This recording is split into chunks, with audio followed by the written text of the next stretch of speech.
আরও একবার নিজের মেজাজেই দেখা গেল বিজেপির প্রাক্তন রাজ্য সভাপতি দিলীপ ঘোষকে। এবং তিনি যেটা করলেন সেটা হচ্ছে তৃণমূল কংগ্রেস যে মহিলা নেত্রী তাদের কাউকে পুতনা বা কাউকে সুপর্ণার সঙ্গেও কিন্তু তুলনা করলেন। এবং সেইভাবেই তাই নিয়ে কিন্তু ব্যাপক সমালোচনা শুরু হয়েছে রাজ্যের তৃণমূল কংগ্রেসের পক্ষ থেকে, যে মহিলাদের অসম্মানের অভিযোগ কিন্তু উঠে আসছে দিলীপ ঘোষের বিরুদ্ধে। কিন্তু তার সাথে দিলীপ ঘোষ কিন্তু রয়েছেন নিজের মেজাজেই। কেন বলছি কথা, সব কিছু আলোচনা করবো আজকের এই ভিডিওতে। নমস্কার, আমি সত্যজিৎ পাল। 2021 বিধানসভা নির্বাচনের পর দিলীপ ঘোষকে কিন্তু রাজ্য সভাপতি পদ থেকে সরিয়ে দেওয়া হয়, এবং সরিয়ে দেওয়ার পরেই দিলীপ ঘোষে কিন্তু বলা যেতে পারে সর্বভারতীয় সভাপতির পদ দেওয়া হয়, এবং বিভিন্ন ক্ষেত্রে দিলীপ ঘোষে মন্তব্য করতে বারণ করে দেওয়া হয়। স্বাভাবিকভাবেই দিলীপ ঘোষ কিন্তু অনেকটা চুপ হয়ে যান এবং অনেকটা আড়ালে চলে যান।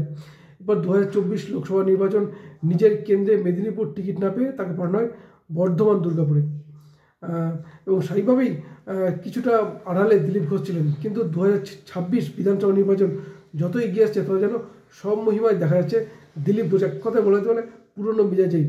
কয়েকদিন আগে বিধানসভায় গিয়ে রাজ্যের বিরোধী দলনেতা শুভেন্দু অধিকারীর সঙ্গে বৈঠক, বিজেপি বিধায়কদের সঙ্গে বৈঠক, এবং এরপরই নিজের লোক সংসদীয় কেন্দ্র মেদিনীপুরের খড়গপুরে গিয়ে তিনি বিক্ষোভের মুখে পড়েন তৃণমূল কংগ্রেসের মহিলা নেত্রী।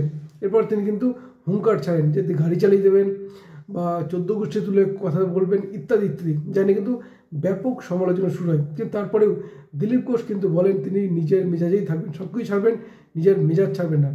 এরপর তাকে দেখা যায় কাটোয়ায়, সেখানে তিনি কিন্তু দা কেনেন।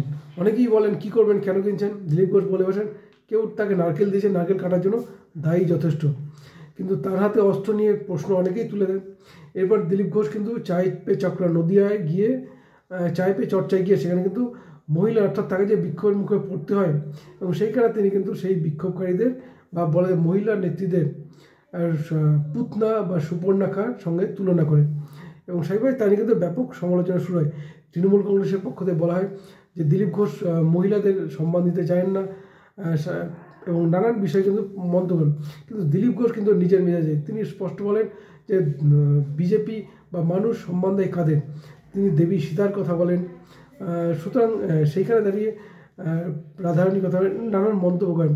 কিন্তু বলা যেতে পারে যে তারা যে মানুষ যে সুপর্ণাখা হোক বা পুতনা রাক্ষসী তাদের সম্মান করে না, অবশ্যই তাদেরকে রাক্ষসীর চোখেই দেখা হয়, কিন্তু দেবী সীতাকে তো সম্মান করে।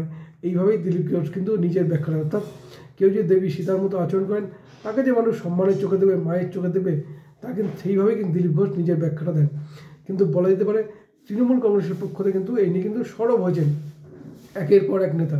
কিন্তু দিলীপ ঘোষ তিনি রয়েছেন নিজের মেজাজে। কিন্তু প্রশ্ন হচ্ছে দিলীপ ঘোষ এরকম মন্তব্য করে চলেছেন কেন? কারণ যদি দেখা যায় 2016 বিধানসভা নির্বাচনের আগে দিলীপ ঘোষ যখন রাজ্য সভাপতি পদের দায়িত্ব নেন, ঠিক এইভাবেই কিন্তু তিনি রাজনীতিটা করে এসছেন।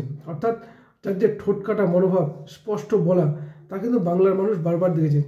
অনেকেই সমালোচনা করেছেন, কিন্তু দিলীপ ঘোষ কিন্তু ছিলেন নিজের মেজাজে। আর সেই মেজাজটা দেখেই বিজেপি কিন্তু 0 থেকে 77 জন বিধায়ক, এবং বলা যেতে পারে 0 থেকে বা 2 থেকে 18 জন সাংসদে কিন্তু নিয়ে যার কারিগর কিন্তু এই দিলীপ ঘোষ। এবং বিজেপির ভোট ব্যাংক অর্থাৎ 45% থেকে একদম রীতিমতো 41% নিয়ে যাওয়ার কারিগর কিন্তু এই দিলীপ ঘোষ। সুতরাং সেখানে দাঁড়িয়ে বলা যেতে পারে দিলীপ ঘোষের এই যে মন্তব্য বা রণাঙ্গিক এই মন্তব্য, তা নিয়ে কিন্তু বিরোধীরা সরব। কিন্তু দল থেকে বলা যেতে পারে একটা গ্রিন সিগন্যাল কোথাও পেয়েছেন রাজ্যের বিরোধী দলনেতা শুভেন্দু অধিকারীর পক্ষ থেকেও, পেয়েছেন কেন্দ্রীয় নেতৃত্বের পক্ষ থেকেও। আর পেয়েই কিন্তু দিলীপ ঘোষ ফটাফট কিন্তু মন্তব্য করেছেন, নিজের মেজাজে ফিরতে চেয়েছেন। আর দিলীপ ঘোষের এই যে মেজাজ, সেই মেজাজ কিন্তু বঙ্গ বিজেপিকেও অনেকটা চাঙ্গা করে দিয়েছে।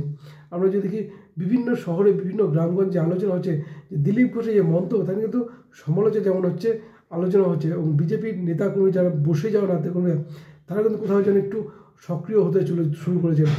অর্থাৎ যে দিলীপ ঘোষ লড়াইটা করে বা যেভাবে লড়াইটা করে বিজেপিকে এই জায়গায় নিয়েছেন, সেই দিলীপ ঘোষের যে অ্যাংরি মনোভাব, স্পষ্ট বলা মনোভাব, তা বঙ্গ বিজেপিকে অনেকটাই চাঙ্গা করেছেন। এখন দেখা যাক তৃণমূল কংগ্রেসের পক্ষ থেকে যদি এই নিয়ে সমালোচনা চলছে যে দিলীপ ঘোষ বা বিজেপি মহিলাদের সম্মান করতে পারেন না এমন মন্তব্য করেছে, দিলীপ ঘোষ কিন্তু রয়েছেন দিলীপ ঘোষের মেজাজেই। কী বলবেন আপনারা? দিলীপ ঘোষের এই যে মন্তব্য, এই মন্তব্য নিয়ে বিজেপির পক্ষে কি যেতে পারে নাকি বিজেপির অসুবিধা হতে পারে? অবশ্যই জানাবেন কমেন্ট করে। ধন্যবাদ। ভালো থাকবেন সবাই।